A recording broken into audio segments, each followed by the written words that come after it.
contemplation of feelings leads you to see this in-depth phenomenon in your life, the doctrine of arising and the doctrine of falling away.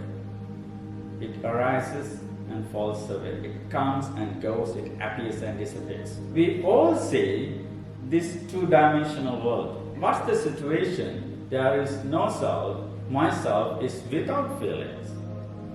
Myself is without feeling because these two entities are interconnected. So if they are not interconnected in one way or another, then we have the presence of zero to see your feelings. It's a great way, and it opens up a window to see this ephemeral and impersonal nature of your beingness, the nature of comes and goes, nature of rises and falls away. Your feelings are also important to think in terms of creating your views, either right or wrong views in your life. Why? There is a kind of conditioned nature of feelings.